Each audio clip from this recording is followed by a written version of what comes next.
So I think sometimes when adults think about academic excellence, they think about students who do the most work in a class or who do the hardest work or the longest problems.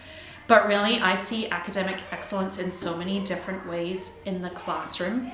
For example, I really want to tap into ways where I can find places where a student can excel, they can challenge and stretch themselves.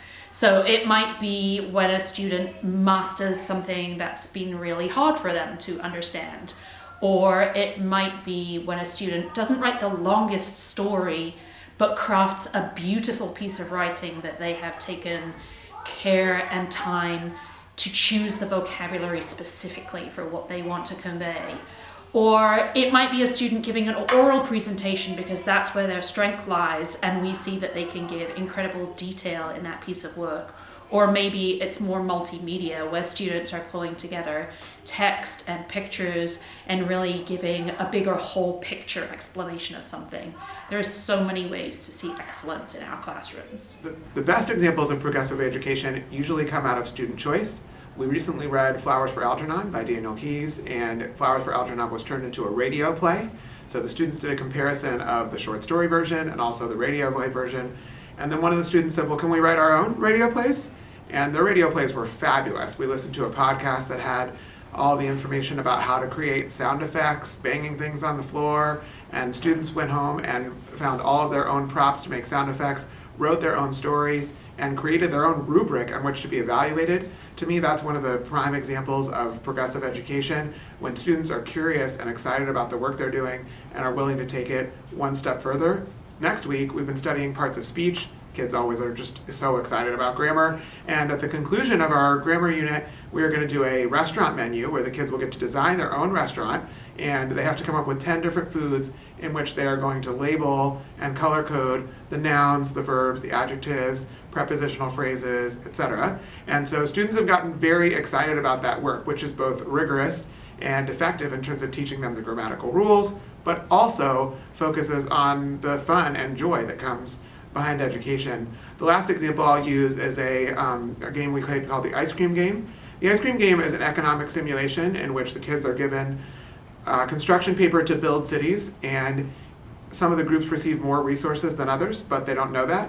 And after playing the game, and kids who didn't get a lot of resources were very frustrated, they were able to make quick connections to The Outsiders, which we had been reading before that by S.E. Hinton, and the experiences of the characters in The Outsiders, and what kind of struggle they went through. So when it was time for them to write their thesis essay and create a three-part thesis, looking for all kinds of good evidence in their book, quoting the story, they could also think of the emotional experience they had when playing the ice cream game, sitting on the floor, making cities out of construction paper. We come in every day prepared to learn. And each class is an opportunity, and I look at it that way. I'm excited every day to teach the students, to give them a new challenge. They come in every day excited to learn about it. And we work together. I was scared of the progressive model, the student-centered, project-driven, at first when I first arrived here. But I've learned to love it. It gives the students a chance to have input, a little bit of academic freedom in how they execute their work, and everything becomes a learning opportunity. I arrive each year, each class, with each lesson with high expectations for what I'm going to do, and that translates into high expectations for how the class is going to proceed. So we challenge, but we're also there to support them. I want them to be successful. I know that inevitably they're going to fail, so my job is to challenge them to be the best students that they can be every day and help them when they trip. Everything becomes a learning opportunity for me and for them. There's such a national push to have really strong STEM programs right now, and one of the things that progressive education does really well is they make sure that you are focusing on that academic excellence. So I follow the Next Generation Science Standards, which are something that is covered in most states, but then I also am able to follow children's interests. So if we're learning about outer space, we can look at things from multiple perspectives. We just did a lesson where we looked at the sun's rays and how they were responsible for the seasons.